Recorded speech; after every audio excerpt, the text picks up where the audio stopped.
Assalamualaikum warahmatullahi wabarakatuh. Nama saya Septa Aditya Bangun dan saya berasal dari kelas 6A Akuntansi Siang. Di sini saya akan menjelaskan tugas report saya mengenai biaya yang berjudul Analisis Perhitungan Biaya Produksi pada Perusahaan. Menurut Mulyadi pada tahun 2012, biaya adalah pengorbanan sumber ekonomi yang diukur dalam satuan uang yang telah terjadi atau kemungkinan terjadi untuk tujuan tertentu. Sementara, Siregar berpendapat bahwa pada tahun 2013, biaya adalah pengorbanan sumber ekonomi untuk memperoleh barang atau jasa yang diharapkan memberi manfaat sekarang atau masa yang akan datang. Dari definisi di atas dapat disimpulkan bahwa biaya produksi adalah sejumlah pengorbanan ekonomis yang harus dikorbankan untuk memproduksi suatu barang. Biaya produksi juga merupakan biaya yang digunakan dalam mengubah bahan baku menjadi barang jadi. Biaya produksi ini biasanya terdiri dari 3 unsur, yaitu bahan baku langsung, tenaga kerja langsung, serta overhead pabrik.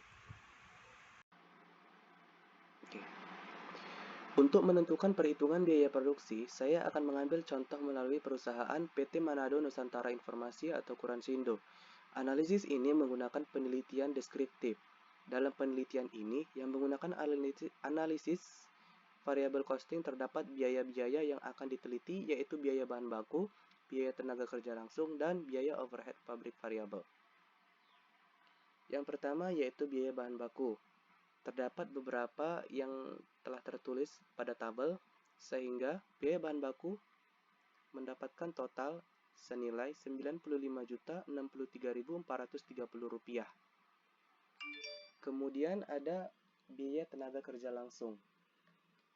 Perusahaan Manado Nusantara Informasi hanya bagian Manado Nusantara Percetakan atau MNP yang merupakan tenaga kerja langsung, dengan rincian jumlah tenaga kerja yaitu sebanyak 17 orang. Untuk biaya tenaga kerja per bulan dengan rincian sebagai berikut. Upah minimum provinsi atau UMP sama dengan Rp2.400.000. Untuk biaya tenaga kerja langsung per bulannya, yaitu 17 orang dikali 2.400.000, maka diperoleh senilai Rp40.800.000. Jadi, upah tenaga kerja langsung pada PT Manado Nusantara Informasi adalah Rp40.800.000. Kemudian ada biaya overhead pabrik.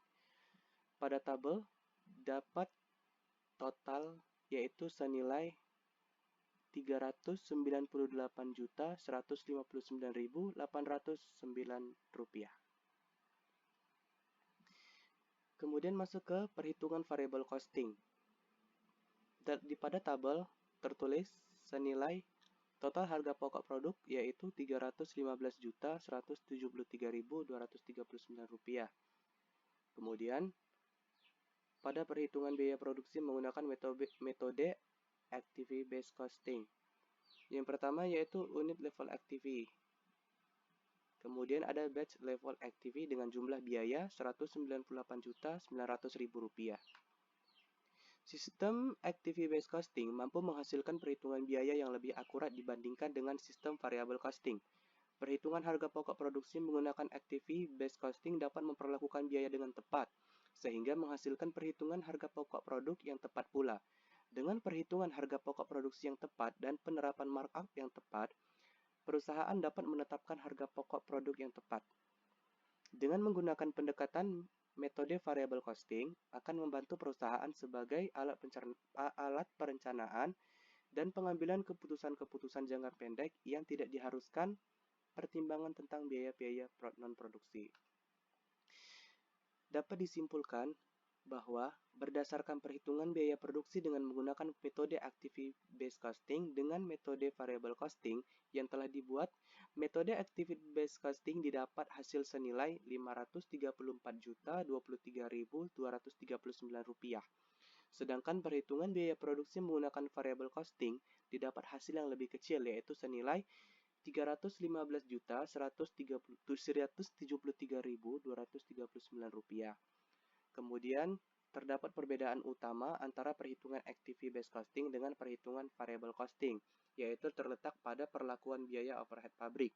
Perhitungan Activity Based Costing menggunakan perhitungan biaya overhead pabrik tetap biaya overhead pabrik tetap dan variabel, sedangkan metode variable costing hanya menghitung biaya overhead pabrik variabel saja.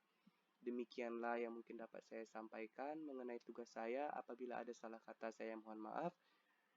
Assalamualaikum warahmatullahi wabarakatuh.